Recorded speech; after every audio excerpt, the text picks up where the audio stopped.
अस्सलाम वालेकुम, welcome to Shanaya news. उम्मीद करती हूँ कि आप सब खैरियत से होंगे। यूके की अहम तरीन अपडेट लेके आप लोगों के लिए हाजिर हुई हूँ। हमेशा की तरह यही रिक्वेस्ट करूँगी कि वीडियो को लास्ट तक देखिएगा, वीडियो को शेयर कीजिए एंड लाइक कीजिए, और अगर चैनल में आप में से कोई न्यू है तो चैनल को सब्सक्राइब कर लीजिए और साथ में बेल के आइकन को प्रेस कर दीजिए।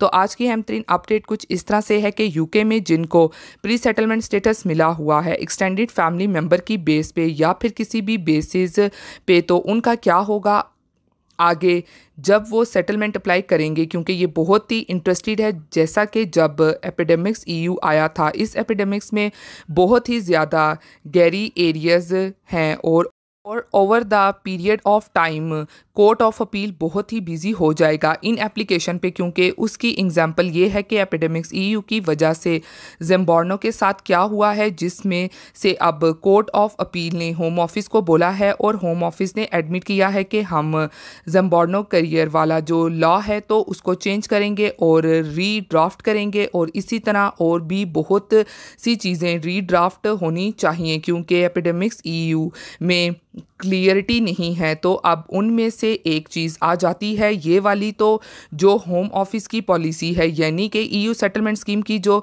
गाइडेंस है, तो वो ये बोलती है कि अगर हमने आपको एक दफ़ा अंडर ईयू वीज़ा दे दिया है तो फिर आपको कोई और रिक्वायरमेंट डिपेंडेंसी की शो करने की ज़रूरत नहीं, क्योंकि हम आपको वैसे ही दे देंगे वीज़ा बाद में। यानी कि अगर आपने डिपेंडेंसी की बेस पे वीज़ा हासिल किया है और हमने आपको पहली दफ़ा ईयू वीज़ा दे दिया है तो मज़ीद आगे के लिए हम आपको इनडेफिनेट दे देंगे। यानी कि पॉलिसी ये कह रही है कि आपके 5 साल मुकम्मल हैं, आप वीज़ा अप्लाई करेंगे, आपको वीज़ा दे दिया जाएगा। लेकिन जब आप ईयू का लॉ पढ़ें तो उसमें एक रिक्वायरमेंट ये है कि जब आप सेटलमेंट अप्लाई करते हैं तो हमारी प्रिस्क्रिप्शन ये है कि इस पूरे 5 साल के पीरियड में आपने ईयू लॉ यानी कि कवानीन की खिलाफवर्जी नहीं की है। यानी कि अगर आप की ईयू सेटलमेंट स्कीम इस बेस पे है कि मैं डिपेंडेंट था या डिपेंडेंट पेरेंट था या डिपेंडेंट रिलेटिव था, तो वो फैक्टर आपके रहने चाहिए 5 सालों के लिए, क्योंकि अगर वो फैक्टर आपके नहीं रहते और आप पॉलिसी पे रीले करते हैं तो आई होप के